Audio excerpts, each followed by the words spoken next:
What percent of total healthcare spending goes to drugs and dreadful people like Pfizer and Merck and Johnson & Johnson? 10%. Someone did the reading. 60% of you did the reading. That gives me a D.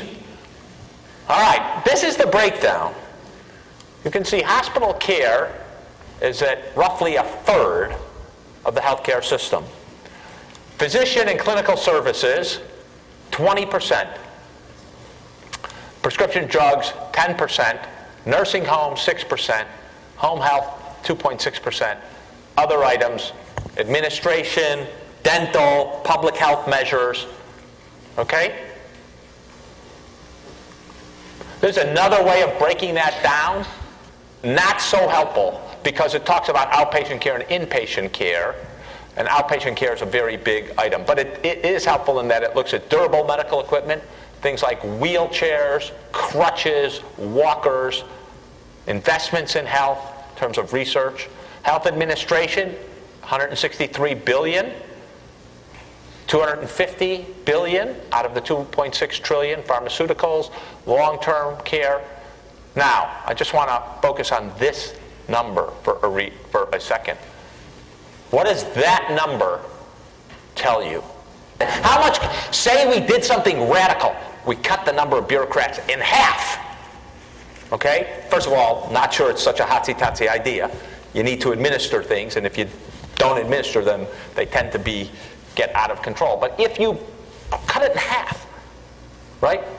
That's how much? For those who can do math on their feet? $80 billion, correct. What do you know about $80 billion? What do you know about $80 billion? It's less than 1 year's growth. So I could cut in half administration, and I still couldn't control healthcare inflation. I couldn't keep healthcare at the same place. Right? So anyone who gets up and screams, we got to cut waste. Okay, we got to cut waste. But don't imagine that if I cut the administrative waste, I'm somehow going to get rid of the problem. At best, I get rid of 1 year of the problem, and that's under wildly optimistic circumstances. Now, that's not to say we don't want to get rid of administrative waste. We absolutely do. Okay? It is, however, to say, and maybe we want those administrators to be doing something different than what they're doing. But it is to say it is not the silver bullet to solve the healthcare inflation problem. So if you hear anyone, we're going to get rid of waste, fraud, and abuse, we're going to cut down the number of administrators and the paperwork from insurance companies, and that's going to solve the problem, you automatically know what? They have no idea what they're talking about. Here's it broken out by a different way. Again, notice certain things like dental care, $100 billion. We do a pretty crummy job of it at that, too.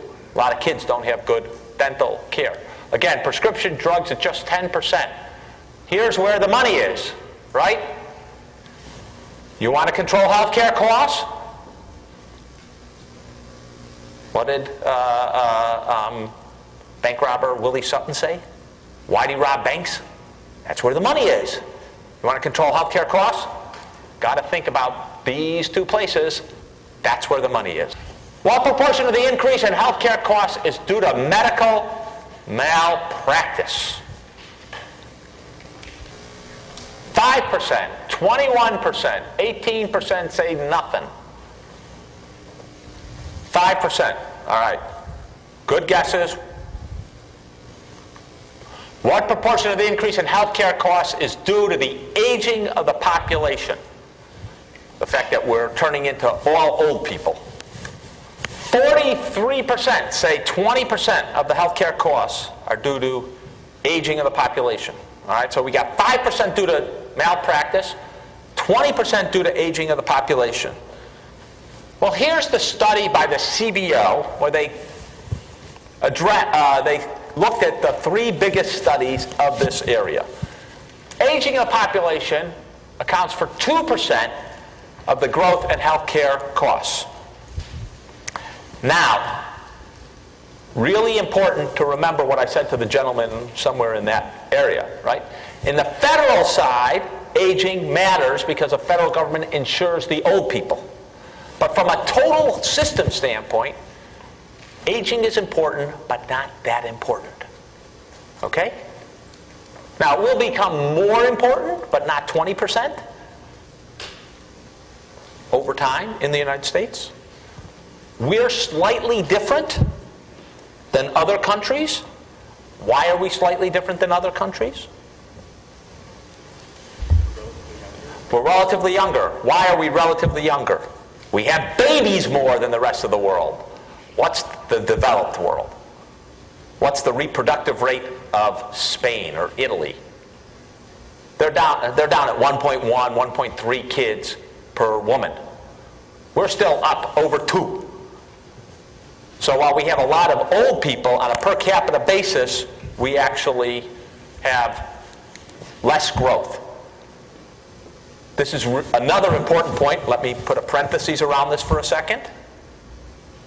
If you look at Japan on per capita spending, or you look at Germany on per capita spending, they have more old people than we do per capita wise as a proportion of their population.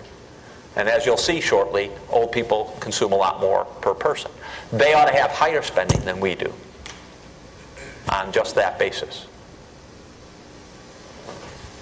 So, aging, not that important. Income growth. Remember that upward curve that we saw on the most important slide in health policy? That means as you get richer, you spend more on health care. That's what this line is. What is insurance-induced demand? If I go to the doctor, right, and insurance is paying most of the bill, and all I have to pay is the $10 copay, right, my tendency is to overconsume. Someone else is paying that bill. Third-party payers. And so the effective cost that I'm seeing is lower. When I have to make the decision, do I want to go to the doctor, do I want to go to the emergency room, etc.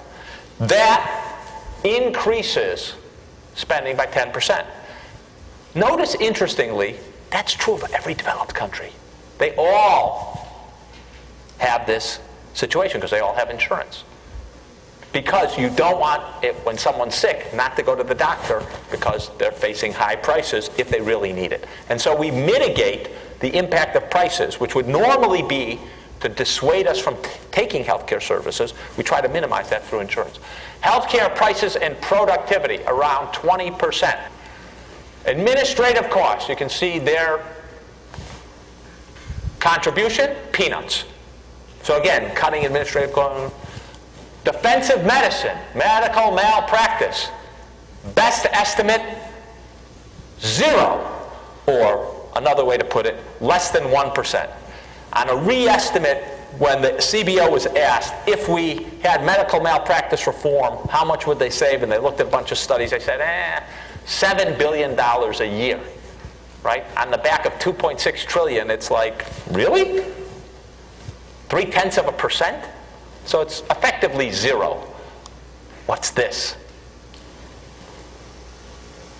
Right? Go where the money is. Where someone said over here, new treatments for things we didn't have treatments for before. Or newfangled treatments for something we did have a treatment for before, but now it's newfangled and more expensive. So some of you may have parents or fathers, most of the mothers wouldn't get this, but fathers who had prostate surgery for prostate cancer, right? Yeah, it would be a bad idea to have a mom have prostate surgery. Then there's regular surgery, get a surgeon to do it, and then there's robotic surgery, right? Or you get regular radiation for prostate cancer, or you could go down and get proton beam here. Costs $30,000 more. That's technology. Technology-related changes in medical practice. Introduction of new technologies, switching from old to new technologies, substitution, that's what's driving it. Now, why do we get new technology? Sometimes we have unmet needs, right? People still die prematurely. My field in cancer, got cancers that we can't cure. Just talked to a friend, his wife has metastatic breast cancer. We cannot cure that. We have unmet health needs. So we try to get new technologies for those unmet health needs. Second, to the extent that we're paying for this stuff, we got insurance, people are willing to pay, they're getting richer, people are willing to spend money on it. And then you have a self-reinforcing cycle. Because, wow, if someone's going to pay $100,000 for a drug that extends life 4 months, lots of people are going to go out and develop those kind of drugs. They're going to take the gamble, right? Or if I got a new whiz-bang machine, even if it does no better, but I can charge more, I'll do it. And we'll sell it as innovative, new, high technology. We got to think about technology. We got to think about the adoption of technology. And we also have to think about how we're paying for new technology if we want to get healthcare costs under control. So this is what CBO said. On the basis of a review of the economic literature, CBO concludes that roughly half of the increase in healthcare spending during the past several decades was associated with expanded capability of medicine brought about by technological advances. That's where the growth is. So if you want to keep the growth down, we're going to have to address this. And you can think about how you would address it if you were writing a purported bill called the Affordable Care Act. What would you include to address this issue? All right. Now we've talked about the spending side.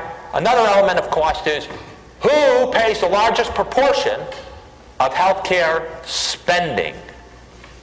State and local governments, the federal government, private business, households.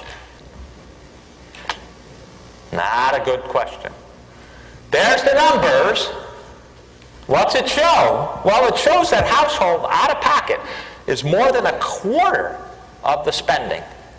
Now, that's with premiums on insurance, that's with drug bills, and that's with out-of-pocket spending for other items. Federal government, a close second.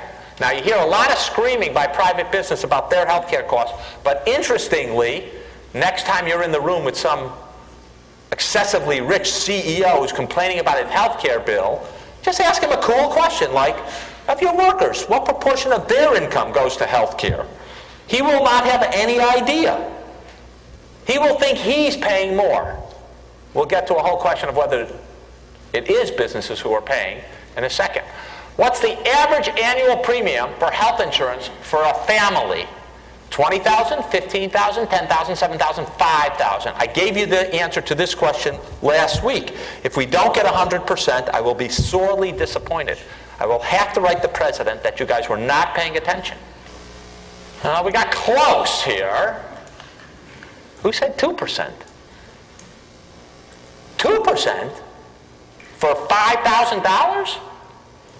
That's at least 2 of you in the class. Now maybe you think this is a joke. It's close to 15,000. Oh,